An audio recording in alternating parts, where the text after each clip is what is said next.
This is where we might get emotional. You know what I mean? We thought we were about to lose our business, you know? Yeah. I mean, I think it was like, for me, the darkest day of my life, honestly. Yeah. All of us as business owners, we didn't know what was going to happen, if we would have a business.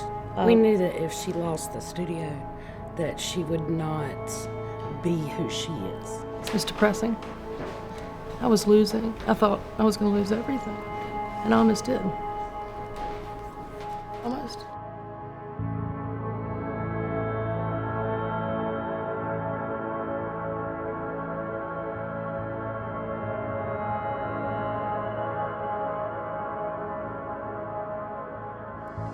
Oh, well, I'm nervous too. I don't know if y'all can tell or not, but I hope we're doing okay. Did it shifted? Right. No, you introduce me. That'd be great. Okay. And she said, mute that. I'm sorry. I'll zone in on Taylor, don't worry. It's gonna make her laugh awkwardly. Hey, Tammy, I got you ready.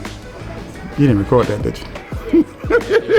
We serve all your American favorites, wings to hamburgers and ribeye steaks. We sell about 200 to 250 pounds of chicken salad a week. The main thing that I really love is educating our students here at the school. Not only do we do art classes, we also sell art for different artists. A lot of people would get mad and leave if we don't have any macaroni and cheese. I would say at some point, almost every restaurant has been in here buying something. And we do good milkshakes, and we do brownie sundaes and hot fudge cakes and all of the good stuff.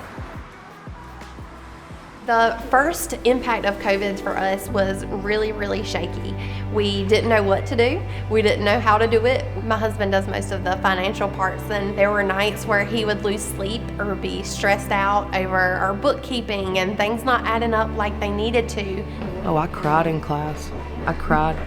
Our governor kind of shut things down that were not essential. Well, to me, art is essential.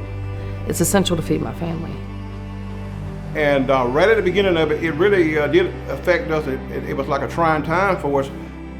Gina and I've invested our life savings and retirement in this, and I'm thinking, man, here we got a dine-in, sit-down restaurant, and we're shut down, The bills don't stop just because the governor shuts the business down. You still got to pay the bills.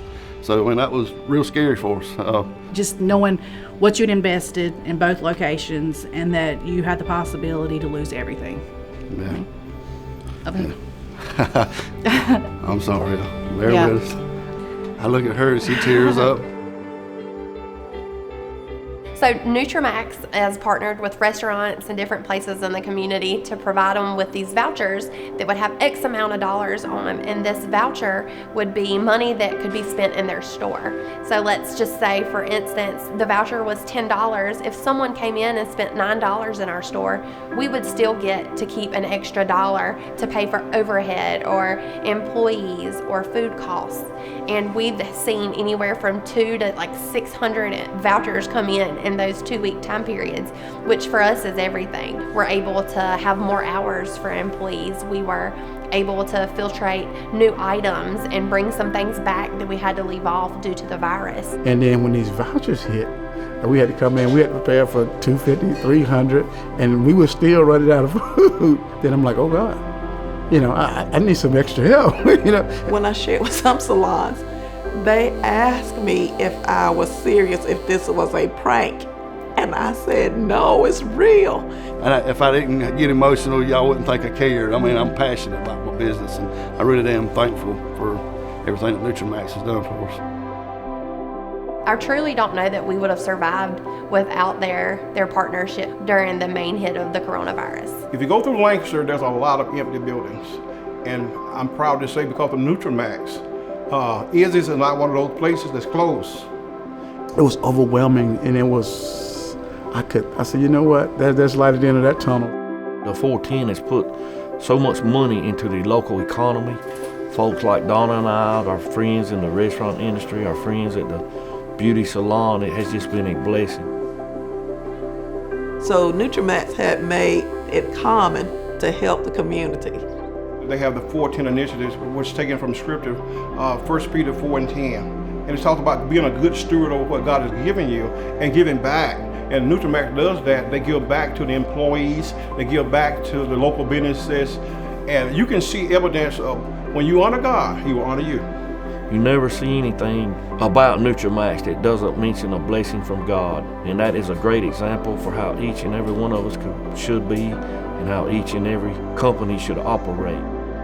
To be perfectly honest, stuff like COVID actually, it brought people closer together, and the conversations are different. And and a lot of more people that's talking to each other more. And I noticed that even my employees, they're socializing now, I think, a little bit more. And I think the community recognizes the things that you don't want to lose too, and what makes your town better. I think that spreads. I think when you do good things, good deeds, I think that spreads throughout our community and other communities, and I think that's what this 410 initiative has done.